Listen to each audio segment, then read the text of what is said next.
Welcome back.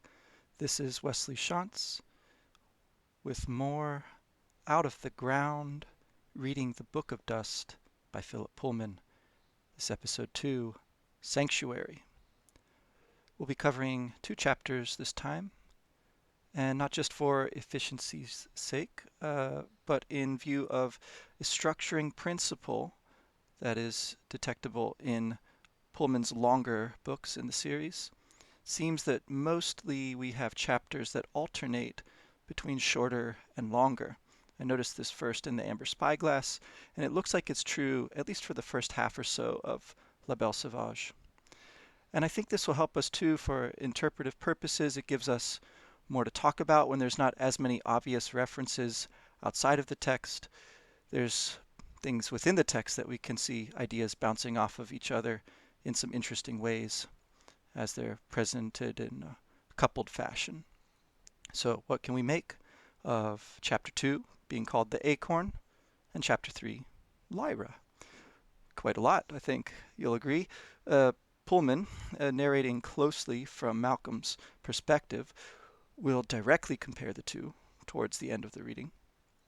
But in a general way, what these two have to do with each other and what they're doing close to the start of this book is that they seem to represent those seeds of images and ideas that will grow into the trees of the story. Lyra, as Pullman points out often in many places, is the first word and the last word in his Dark Materials, the original trilogy. Here's a quote in The Guardian.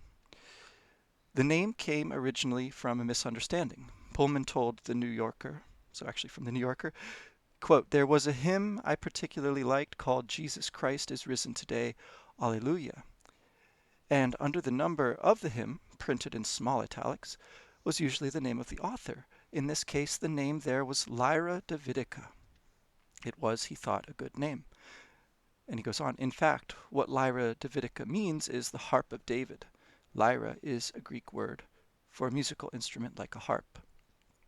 And the sound of the word, of course, in English is very close to the word lyre, as well as the musical instrument lyre.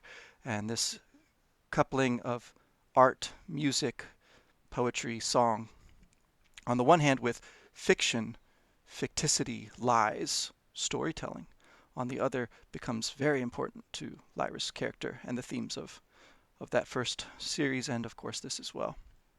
I'll drop some links to these references. Now, as for the acorn, while the image of a tree of story is really more a Tolkien thing, you can see his short story / Ars Poetica, Leaf by Niggle. Pullman, in a talk given at FinCon in '99, which is reprinted in Daemon Voices as the path through the wood. There he gives us further insight into his own creative process, with a distinction that he makes between world building in a general way, what he calls the wood, and storytelling in the strict sense, the path.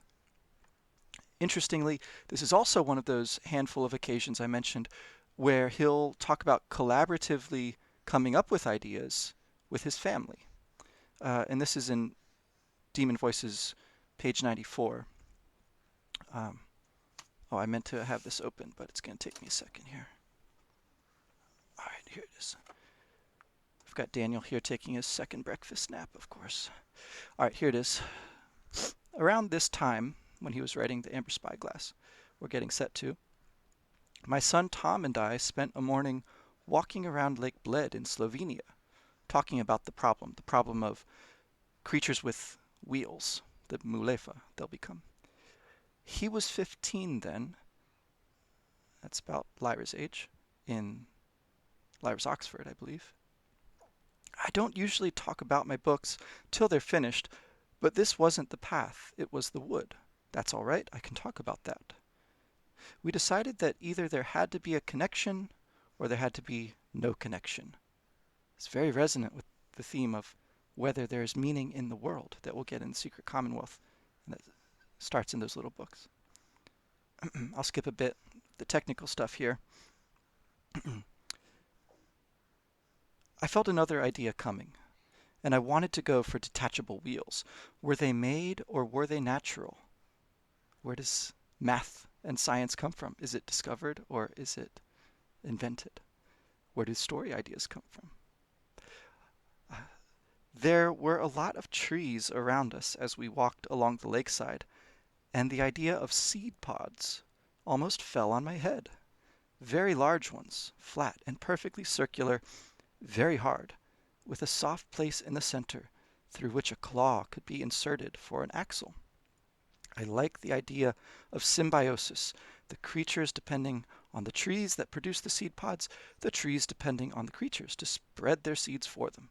Eventually, after much hard riding, the pods would break open and more trees would grow, and there was that other idea hovering somewhere just out of reach.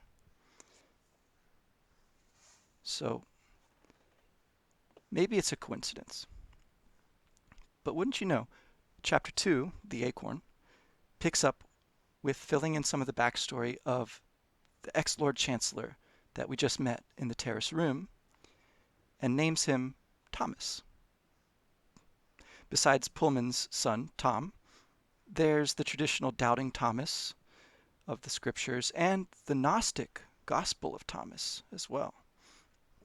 So this Thomas in the story represents the liberal, the party or the ideological persuasion as a bygone in terms of its reigning political force, and lets us know that we're in an era of, quote, obsequious submissiveness to religious authority and to Geneva.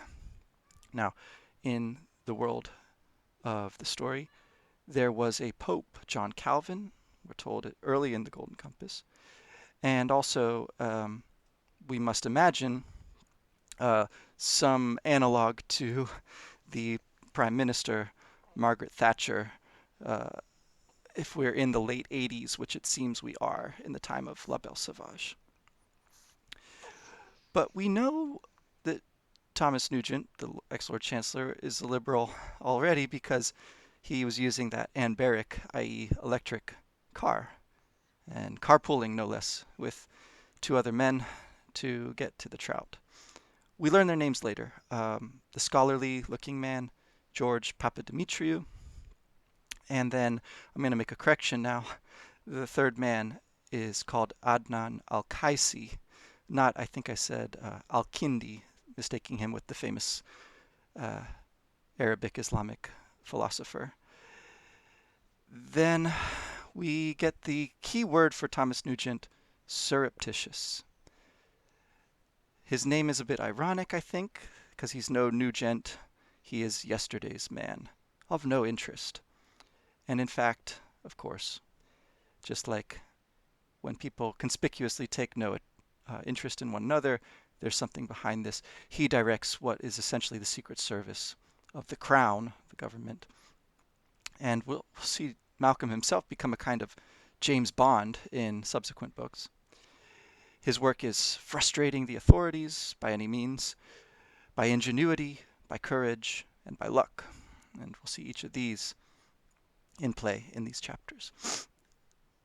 That innocent name, which is given later as Oakley Street, Acorns, again, is also one that's going to be given, or rather was given, by the magician Alistair MacKinnon in Pullman's The Shadow in the North, first published as Shadow in the Plate. I think the connections between the Sally Lockhart books and particularly The Secret Commonwealth and The Rosefield are quite striking and worth looking at in more detail later. For example, their mission now is to keep a 6-month-old out of the hands of those who wanted to kill her.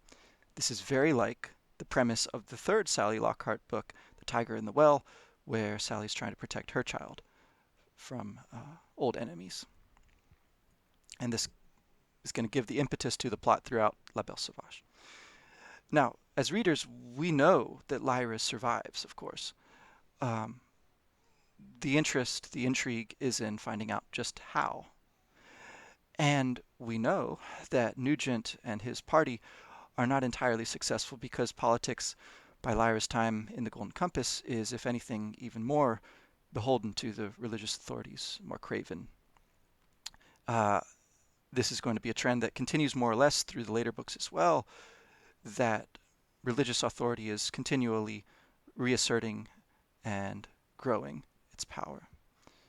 So, again, the biggest picture, any literal political instantiation of a viable republic, never mind republic of heaven, republic of earth, seems unattainable as long as the religious institutions are aggregating political power to themselves. Now, shifting from the wood, that background of story, to the path, the plot, themes, and characters, we land on a Saturday with Malcolm visiting the Priory kitchen again. He holds his peace this time, does not mention his mother's superior way of peeling potatoes, and we learn that he is capable of not saying everything right away, which is good, because he's going to play the spy here and a detective. I forgot to mention also, and another correction I'll insert now, about Fenella's name. I didn't look it up before, but it's very interesting. I had assumed it was a Latin name like Benedicta, but it looks like it's actually the anglicized form of an Irish or Celtic name for the eldest daughter in the Children of Lyra version of the Swan Maiden fairy tale. And she's the one who looks after her siblings when they're turned into swans, just as Fenella looks after Lyra. And I think that the ways that she also is a protective figure for Malcolm might be relevant here. So he helps her while also telling her about the men that were asking about the nuns and whether they've ever looked after a baby. We're told that it's February because we need that lighting detail, and Pullman is so big on lighting.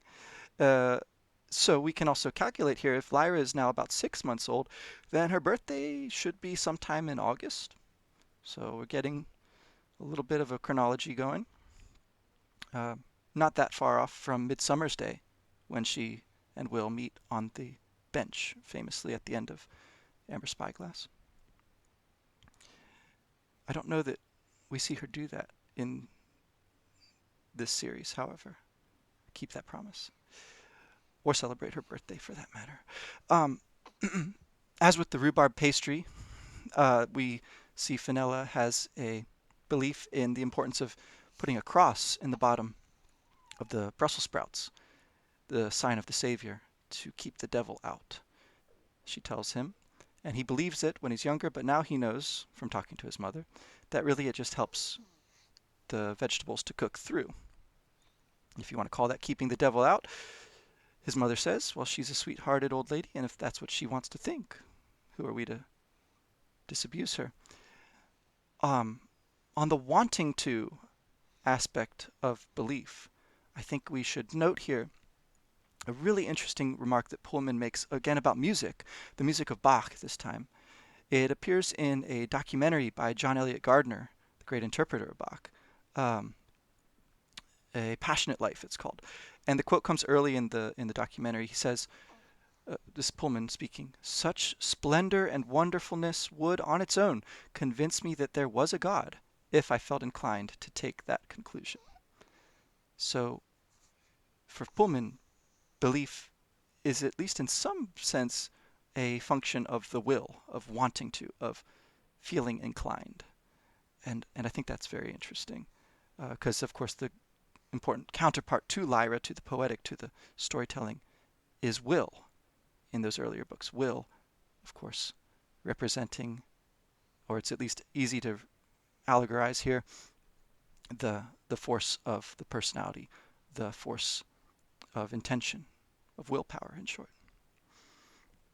Well, okay, so this is as opposed to a more unconscious, intuitive feeling, and that's exactly the kind of feeling that Malcolm has towards Fenella. The love for her, he feels, is deep and uncomplicated devotion. He would never do anything to weaken her faith or harm her in any way.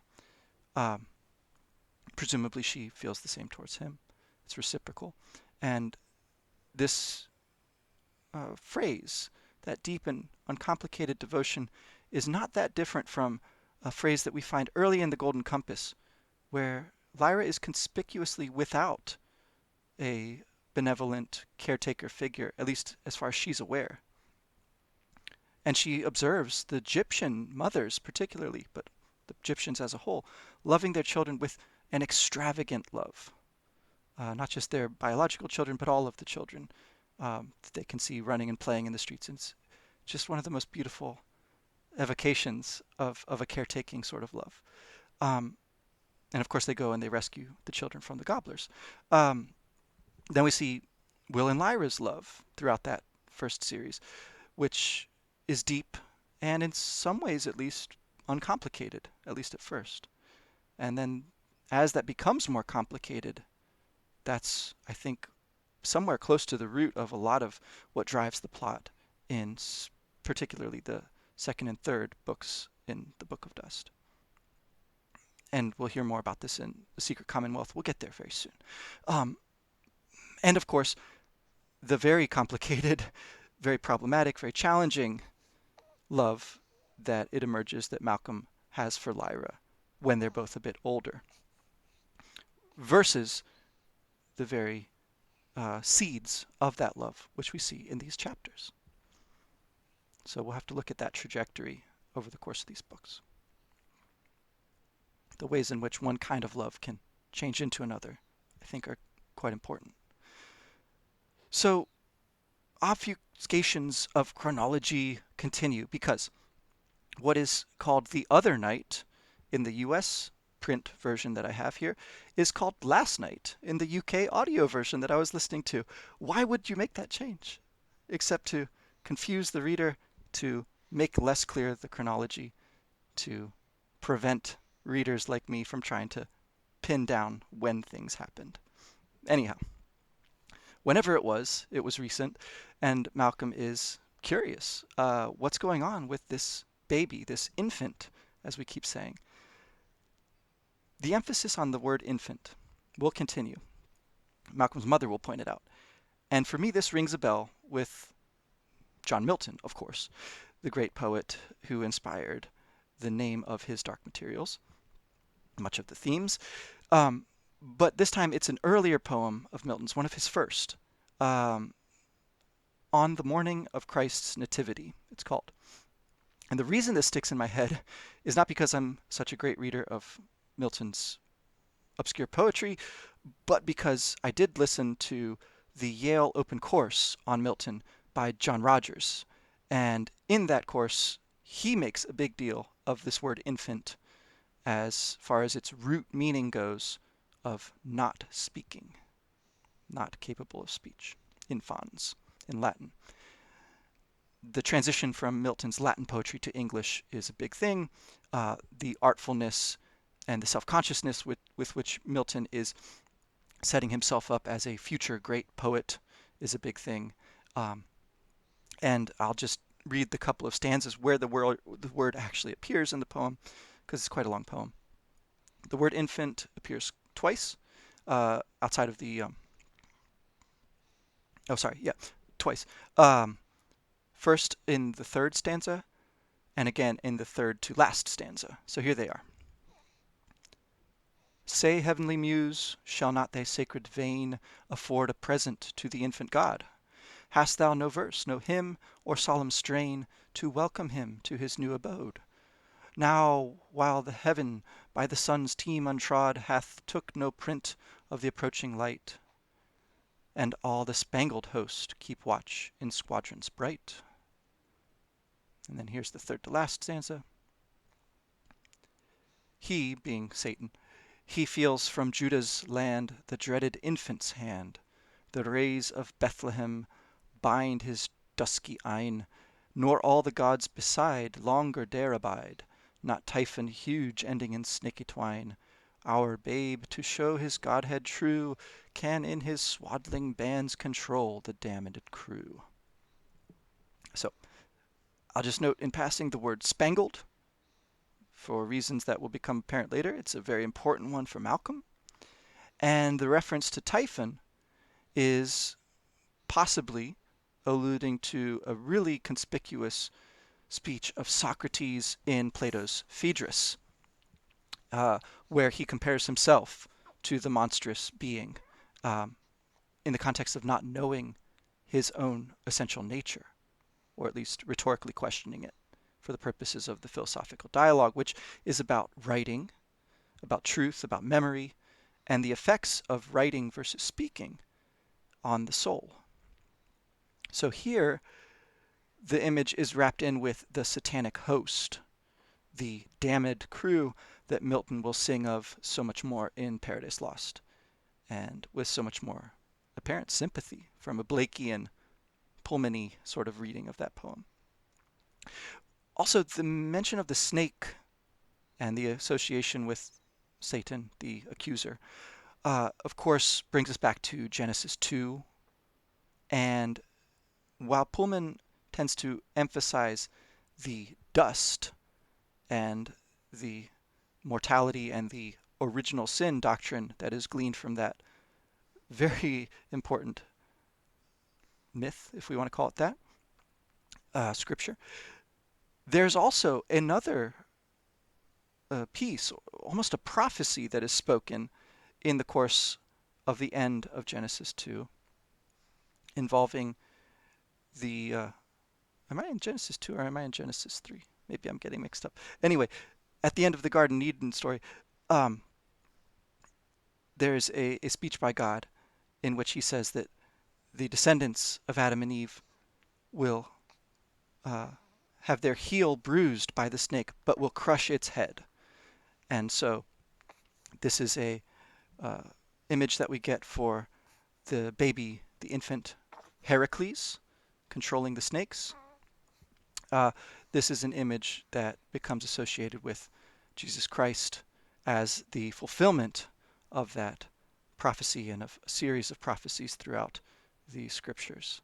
And with that, we finally come full circle to La Belle Sauvage, because we see first a little bit more about Nugent, the kind of person he is, the kind of leader he is. Fenella asks, was he grand and proud? Satanic? Azrael-like, in fact? No, Malcolm says he was nice and friendly. And then that image of the snake is inserted quite prominently in Malcolm's fairy tale-like flight of fancy, long run-on speech paragraph, unlike anything we've seen from him so far. So if he's been holding back some things that he might have said earlier, now he's letting it all out. He talks about the baby. In his imagination, she's some sort of royal infant who was bitten by a snake. And he goes on and he adds details. This is a very Lyra-like speech, in fact. And so Fenella mentions this word sanctuary, thinking about the sound of the word. Malcolm realizes he knows how it's probably spelled, and the sound of the word, the root of the word being sanct, saint, holy, is a lot like the way Lyra imagines the word dust with a capital D, and we'll see that in the message in the Acorn in a minute. So we can get to these big ideas and things to wonder about through language itself, through the spelling of words, through the conventions of language even. All right. So we also see that the flight of fancy continues. Malcolm says that they will go on a voyage. He's always dreamed of going on a long voyage on his canoe. He and Asta. This is something like, we'll see, of course, the very long voyage that both Lyra, Pan, and Malcolm and Asta all take in the second and third books, longer perhaps than he could have imagined. But for now, it's all in a kind of fairy tale mode, very much swallows and Amazons, or wind in the willows, and so on. The examples from children's literature are many. But But in the real world, of course, people go on long journeys not to have adventures, but to find safety, to find sanctuary. And Fenella mentions refugees, people who have lost their home, very much like being exiled from the Garden of Eden.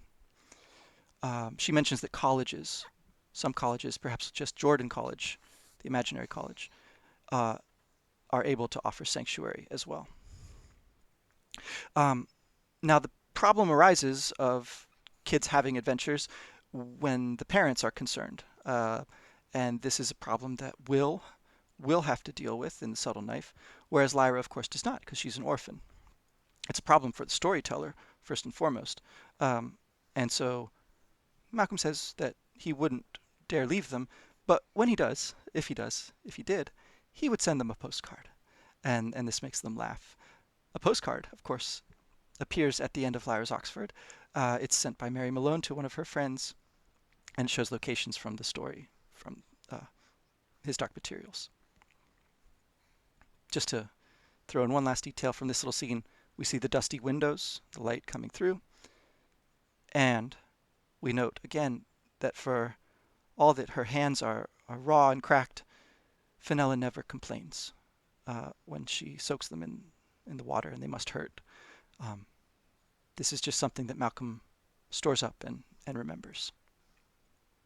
So if there was going to be a discussion about the name Rosamond, why the order is called that, why the priory is called that, and why she's in the stained glass window, this might have been the place where it would have been inserted, or would have been natural to have Malcolm ask about the name, but it might have been driven from his mind, from Pullman's mind, who knows, by this fanciful conversation. It's just too good to pass up. I do note, however, we hear the name Rosamond again in The Secret Commonwealth about midway through. I'm just now rereading those books, and it's in the person of a princess, Cantacuzino, in Smyrna.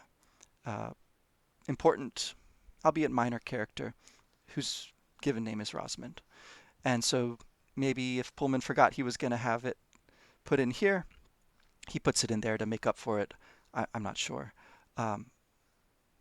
In a general way, there's a good many threads that are like this, that are picked up and then dropped along the way throughout these books. Is that because Pullman's getting older, more forgetful, more careless?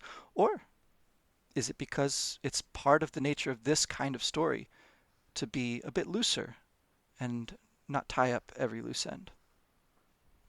I think that's something for us to worry about a little later when we see more.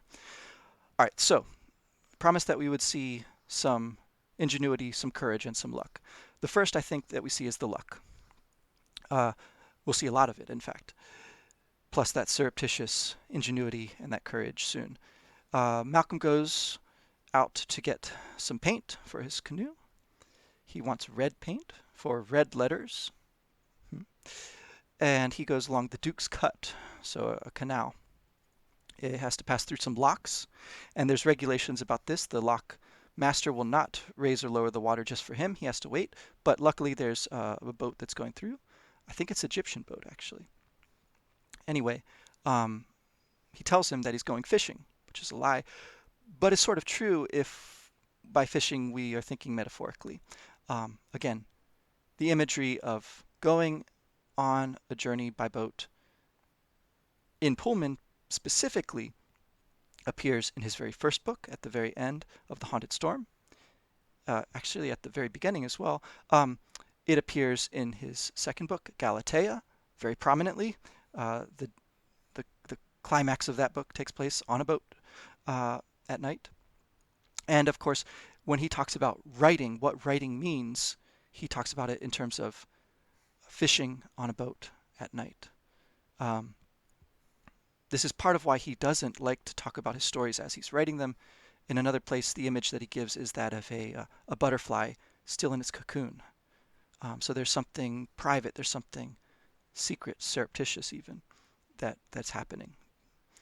Now, the first bit of luck is that Malcolm is able to go through right away. He doesn't have to wait. He passes some places that we recognize from Lyra's Oxford and from mentions in other books. I think but definitely Lyra's Oxford. The Fell Press, the Eagle Ironworks, Jericho, uh, a particular church with its campanile, um, and uh, bell tower, I guess is what that means. We do see some birds, in this case, not swallows, but a great crested grebe. It's along the towpath, among the reeds, and sure enough, this leads to the outset of the adventure in a real way. There's some lovers that walk by that could represent the other sort of story, the other sort of love, the sort of literary fiction that Pullman had tried writing in those early books, um, without as much success as his later fantasy, or rather magical realism, um, and his writing for children. We see a man in a gray raincoat and trilby hat, but he's quite as hard to see as the Grebes, so he's associated with them. And really, it's him that's going to set off the adventure. The Grebes are sort of the excuse. Ah, the reeds, though, the bulrushes, they're called, also recall another hero of the Bible, not Jesus or the Davidic kings that he's descended from this time, but Moses, representing maybe the priestly side of leadership. Lyra, of course, is going to perform some Mosaic feats of liberation at Bolvangar, rescuing the children with Egyptians, and again, in a big way, a kind of exodus from the world of the dead. That mention of bulrushes, though, I only remember it because of Huckleberry Finn, the wonderful second chapter. Again, a seed, an early chapter of that book. Um, so this man in the gray raincoat has dropped something, or his demon has, and they're pretending not to look for it. But they are by an oak tree, and they are the very picture of distress. And then he hustles off and Asta finds the thing like a nut, the size of a nut, something carved and perfect and beautiful, an acorn, painted, varnished. But they can't inspect it right away because she's looking with her owl eyes to see what's happened to the man. He's been caught on the bridge by three other men, one with a conspicuous vixen demon. And these men act like they have plenty of time, all the time in the world. So Asta says to put this object into his insidest pocket, um, because that man must have been a spy. And they think of the CCD and how people vanish when the CCD get involved. That acronym I don't think is ever used in his Dark Materials, but it refers to something that we do learn about in that book. It's always called the Consistorial Court of Discipline, though. CCD makes it sound a bit more political, doesn't it? A bit more banal, even bureaucratic, but certainly just as terrifying, just as dystopian. They think of a journalist they'd heard about who was asking questions about this part of the church and disappeared and was never seen again. And we might think of the journalist in The Golden Compass, the one who sneaks into the party and talks to Lyra. So what's especially confusing is that the CCD is in some sense on the same side as the Gentle Sisters of the Priory. This is, as they say, a mystery we mustn't inquire into. And this is, again, that word distress. The only time he's really seen Benedicta in distress was when he was asking about this. She says something like, we must love one another and not ask too many difficult questions. That might sound a bit like being okay with doubts and wonder and that negative capability theme, but for Pullman, certainly, it's a bit different. It is a bad faith reaction that, for Malcolm too, is very difficult to keep in balance. The love on the one hand, which is easy for him and uncomplicated, but this not asking questions on the other. That's a bridge too far. Beyond poetic and good faith negative capability, it's a kind of cowardice, perhaps. So when he goes home, he marvels at the acorn with Asta, and this is much like Lyra and Pan do with the alethiometer when they first have it. And she gives a hint that maybe they can try twisting it the other way. So instead of a lefty loosey turning, it's a counterclockwise direction. Sorry, clockwise. Anyway, yeah, I'm getting mixed up looking at the object in my mind. But when you do twist it the other way, right? So the opposite way from how normal things uh, get loosened, um, he has to turn it dozens of times, but eventually it opens, and there's a paper folded up, like the paper in a Bible, that thin. So this, I think, should make us remember the scene where the authority is described, corporeal form of the authority in Amber Spyglass, this famous death of God scene, where he had grown feeble and his uh, being is described like paper. This Bible paper is delicate and tough. Again, there's more than one kind of religious authority in Pullman's world, certainly in this version of Pullman's world. And so they find this in a nutshell. I think of Hamlet. He could be bounded in a nutshell and count himself a king of infinite space were it not he had bad dreams. Melancholy or bad dreams or bad relationship to dreams, to the imagination. This is going to be a major theme throughout the series. And we come back to this idea of luck. Well, the man was lucky that he dropped it in a way, right? Because then he didn't have it on him when he was found. And Malcolm was lucky that he found it in a way. He was lucky to be there in the right moment to find it, because now it will set him on the course of his adventure and deepen and complicate his loves for people in the world. Is it luck? Is it that providence that we heard mentioned in chapter 1, dispensing his tips, making him the sort of person he is, having have him born in the place and the time where he is? It's certainly some combination of luck and providence, imagination, and authorial intent. So what the message says, we won't go too much into this now because we're already getting too long, but it mentions some important terms. The Rusakov field, a particle associated with it. The name Tokojima, which strangely never appears again as far as I know. The word dust with a capital D.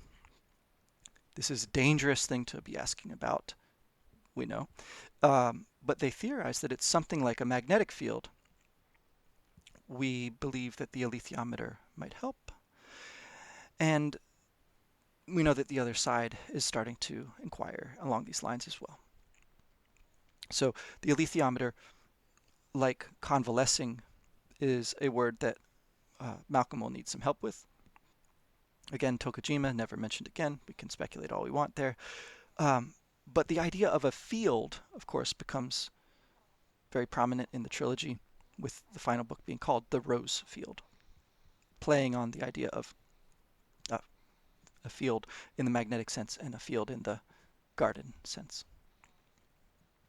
So that field is going to have prominence, something akin to what the particle dust did in the first trilogy. So there's your ingenuity, right? The opening of the acorn, the design of the acorn, the message in the acorn. Now we come to courage. First in a bad sense, perhaps an overbold or extreme riskiness. Because that night at the Trout, it's busy. People playing dominoes, shoving halfpenny, and fear, like a drumstick on a cymbal, goes through because there's some men there that are making everyone else a bit subdued, and they're the men from the bridge, the man with the vixen demon and his companion. We hear a customer named Bob. It's a name we'll hear again. We also, of course, have a discussion between these strangers and Malcolm himself. So the kind of inverse of what happened the night before, or was it a few days ago. This time these two are asking about particularly the third man who was there the other night. They don't trust Malcolm. They say, no, no boy tells the truth all the time. He notices their cologne, the color of their tie. This is going to be important. Blue and ochre. And while he didn't mean to, he did overhear some things, but he doesn't say anything important. Well, he does tell the truth, just not the whole truth. So a silence falls, and this is not that different from the kind of assertion of power by an institution that we see Pullman placing himself against throughout his books. But these men are much more open, much more brazen than, say, the men who ransacked Will's house in The Subtle Knife. These men openly tug down the notices that represent the life of the community on the board, and they pin up the picture of the man they're looking for. Now, this is not going to stand because there's a man named George Boatwright. Doesn't mind giving his own name because it's cowardly to ask Malcolm to give it for him. He stands up to these two, and it looks like they're going to have a fight, or at least their demons are going to fight. He tears down the notice, tosses it in the fire. This is like Mrs. Coulter with the kids' letters. And we know that the fights between demons help figure out the pecking order among people in this world. But what's strange here is that the fight doesn't happen, or it's settled before it starts. The vicious demon of George Boatwright, Sadie, turns over, whining, cowering away from the vixen demon, some sort of power it's putting out, the way Mrs. Coulter does, the way Lord Asriel does, this kind of force of personality or something.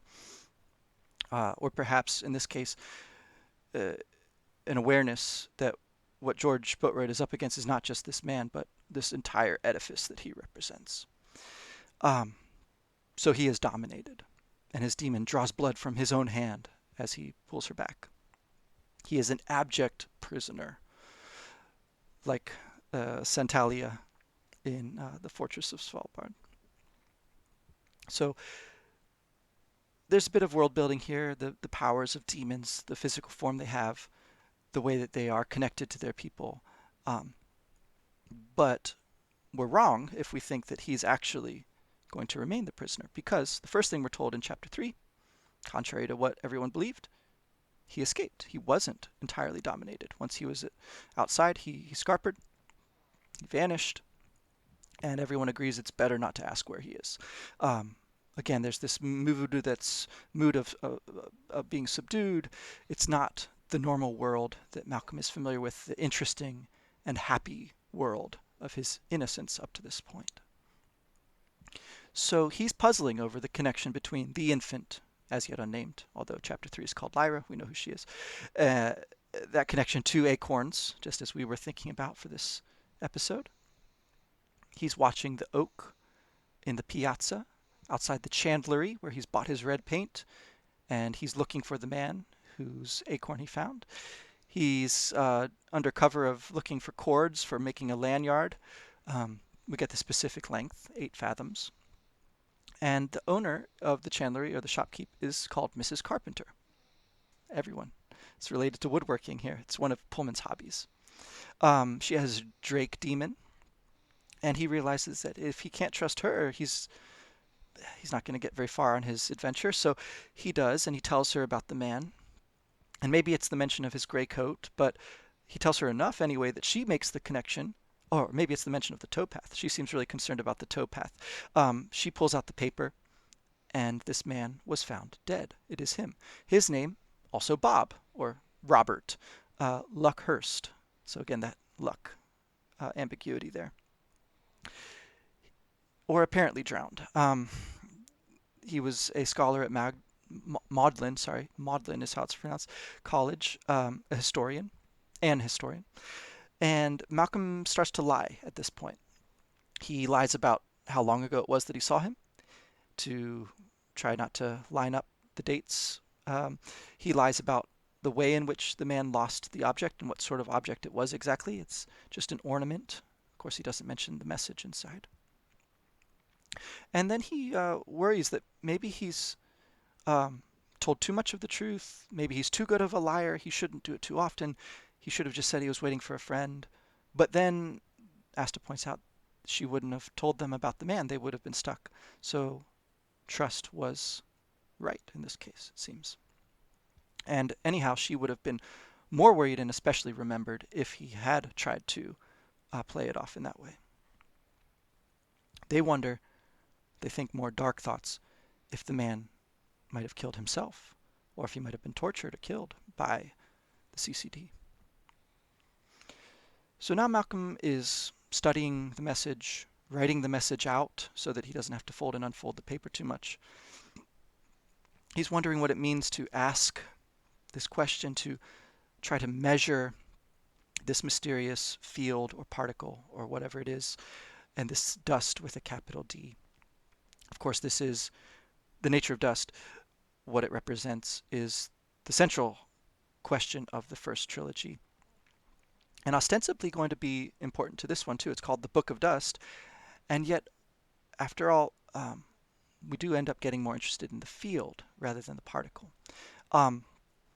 He thinks about being a detective and asking detective questions. If he can find out what color scarves, so there's that color thing again, like the men's ties, are associated with Magdalen College, then they could ask some students if they had this scholar as a professor, if they knew any more about him. Maybe he had some family.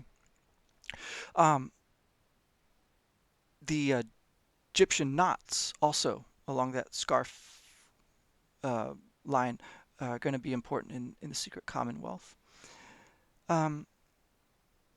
We see a little bit more world building with the demons as well. Asta is able to take a form of an animal that doesn't actually exist. It has the owl appearance, but the feathers of a duck to shed rain. It's raining a lot. This is kind of like when Lyra and Pan have him become a dragon to really impress the kids and blow them away with their lack of imagination. In the Golden Compass, the phrase his mother says to him when he comes back soaking wet, "Look at you." I hear Mrs. Lonsdale saying the exact same thing to Lyra, although in that case it's about her hands. Sure enough, in the next scene, Malcolm's hands are going to be covered with tar.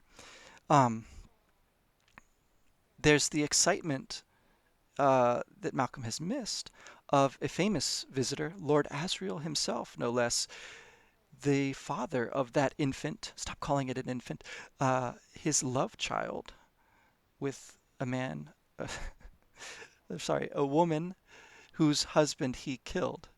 So he killed the Mr. Coulter, and the mother, Mrs. Coulter, apparently wants nothing to do with this child. Or maybe that's just gossip.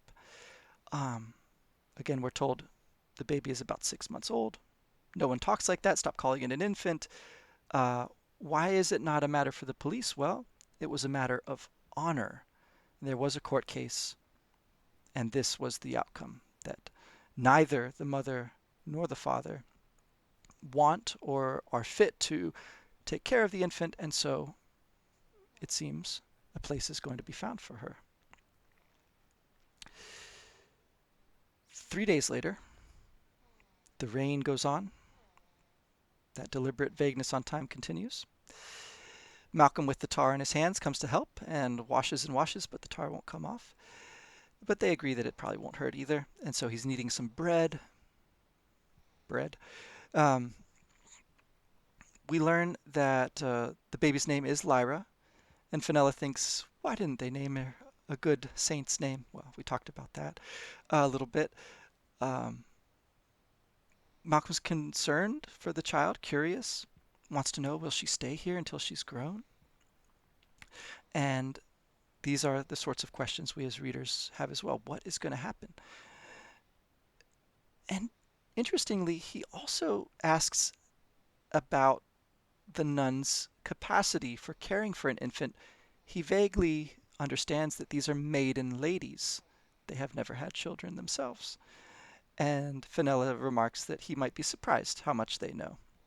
Her demon laughs, she laughs, Asta laughs, and so Malcolm laughs too, but he doesn't fully understand. Again, when he asks about the CCD, it distresses, it makes uncomfortable, and it elicits the exclamation, "Lord preserve us," from the good lady. She knows the name George Boatwright. She knows him as a poacher, and this is the title of a later chapter.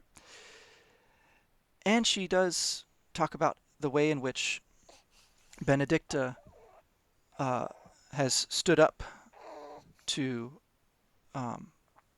people in the past, much like George Boatwright did. This is another image of courage.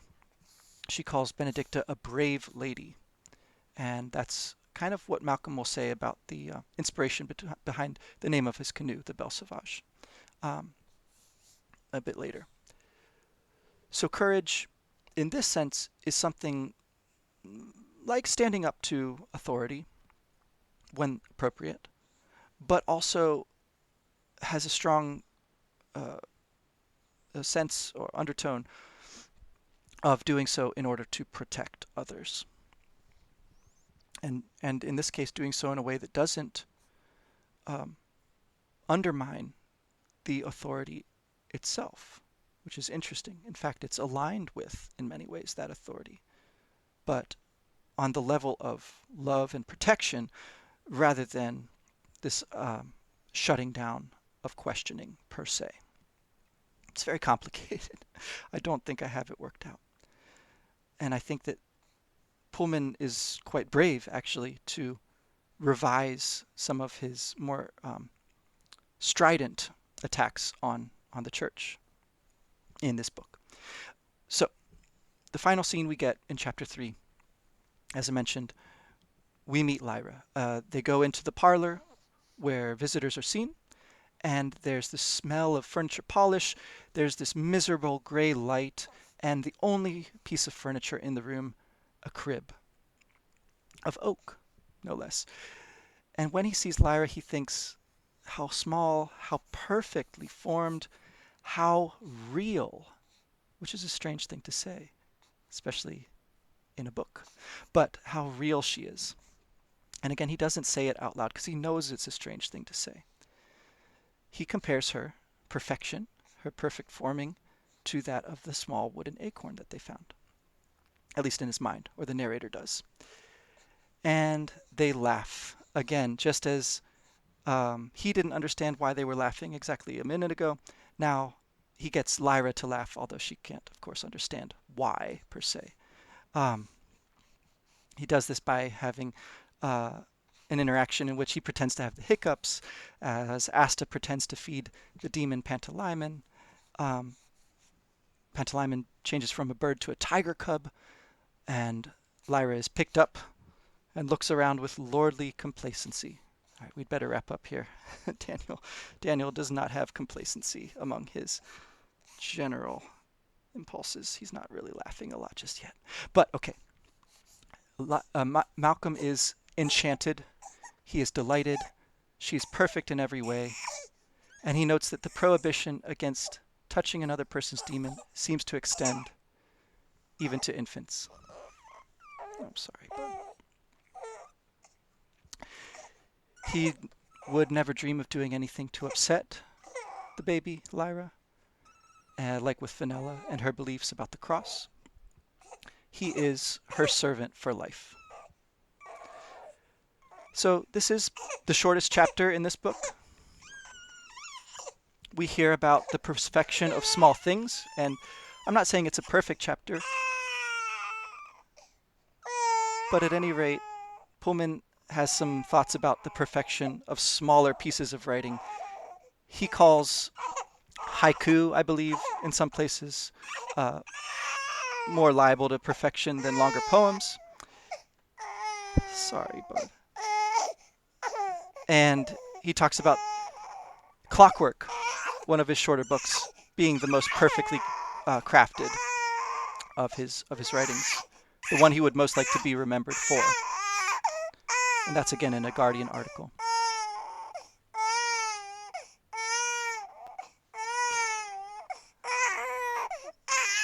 I'll be right back. So we see two kinds of power: overt political or religious authority on the one hand, and surreptitious and loving uh, faith on the other. We see two kinds of domination or submission dialectics of master and slave or servant, um, that go along with those three key qualities of the liberal resistance that were mentioned: the luck, ingenuity, and courage with which Oakley Street and its agents combat the powers that be. So all of this is on display by being mostly unobtrusive, but a close read, of course, is going to turn up all sorts of things, as well as these various kinds of love, their effects, their changes. We see Malcolm not asking, not questioning, not saying certain things out of love. We see the lovers, the romantic lovers, that is, along the towpath, not even noticing anything but one another. And then we see the obverse of not asking out of fear. We are close to meeting Lord Asriel, but so far, while there's a proximity, he remains off screen. There's, of course, many allusions uh, to the God of Israel, aside from Asriel's name, that we get here. People exclaiming things like, Lord, preserve us. Lost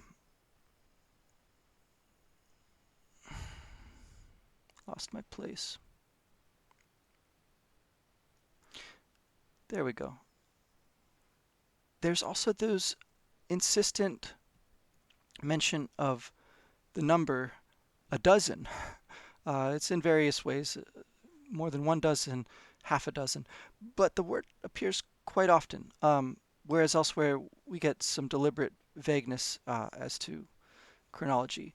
It's as difficult to measure as dust itself. So I know that's a stretch, and I know it might be a bit of a stretch to see the empty room, the parlor, with that single conspicuous piece of furniture in the middle as pointing towards The Lion, the Witch, and the Wardrobe, because certainly Pullman noticed, if not before then after, he wrote Lyra's hiding in a wardrobe in the Golden Compass. That puts him in direct conversation with, if not direct conflict with, C.S. Lewis. We could, of course, think about that comparison, and to do so is to think about the kinds of worlds that are revealed in each instance. And I talked a good bit about that in the Golden Compass discussions. But we also get kind of invited to compare Lyra at the start of her book with Malcolm at the start of this one, as we did before comparing Lyra with Will. Now, Malcolm makes an interesting counterpart to Will. They, in some ways, are both this too good to be true young person. But I think in this case, it's emphasized that Lyra's realness, connected with her smallness, is a kind of perfection. Whereas if we look at the root of that word, it means something more like fully finished, whereas what she has is pure potential, total innocence. And so it's interesting, of course, Will, the first thing we learn about him when we're reunited with Lyra is that he's a murderer. Right? He has experienced things that no child that young should experience. And by the end of this book, Malcolm will also. But in this case, the first conspicuous change her demon does is from a bird to a tiger cub. So we think of the maker of the lamb and the tiger in the poems of William Blake, Songs of Innocence and Experience. We think about how the prohibition against touching another person's demon is one of those things that's not to be questioned, even in the case of a very young child. And yet its status really becomes quite complicated, and what we take for granted about the relationship between people and their demons is going to be questioned in dramatic ways throughout the Book of Dust. So how does Asriel call people to him, as he says at the end of the Golden Compass? How does Miss Coulter put off this almost electric charge, this heat that people can feel? How does Boatwright fall under the power of the Vixen? And how does he break free once he's outside again? These are the kinds of questions that um, the secret Commonwealth is I think going to really investigate. So comparing Lyra to Malcolm, we again are thinking about the structure of the opening chapters of each of their respective books, the first book in their respective series. I think you can see some deliberate contrasts there, where the third chapter here is the shortest, deliberately so it seems, to mirror Lyra herself. Um, Chapter 3 of The Golden Compass is one of the longest, if not the longest, in that book. Lyra's uh, Lyra's Jordan, right? Because Lyra's Oxford is the separate book. Lyra's Jordan, the way that the world around her is built up, and her path through it is elaborated there, is virtuosic. Then the opening of the Secret Commonwealth, which we'll come to, is of course spread out over the course of several chapters, but we do see, very much like this, an attack along the towpath that happens, I think, in the very first chapter of that book. So again, these kinds of connections, ideas, I make tentatively, I make in the spirit of conversation, and I hope that if these kinds of speculations are off target, or if they get addressed directly elsewhere and I've forgotten, I'll try to make corrections as I go. I'm certainly going to finish pretty soon listening back through the Book of Dust as a whole. And so I'll try to continue making comparisons to things that happen later without hopefully giving away too much if people listening along haven't read those books yet. Just be aware, though, that I am very interested in reaching out to more readers, scholars, critics. I've started even dipping a toe into Reddit comments, YouTube review videos, and things. And I am particularly hopeful that I can get in touch with people who have written and indeed published more extensively, more deeply about these books. But anything by Pullman is kind of fair game. So as a last note here, again, running long, sorry, I wanted to offer a counterpart to the Milton poem. And this one, we're pretty sure that Pullman does know and does have in mind, seems to have memorized at some point, T.S. Eliot's The Journey of the Magi. For some context on it, this comes from Aeon interview.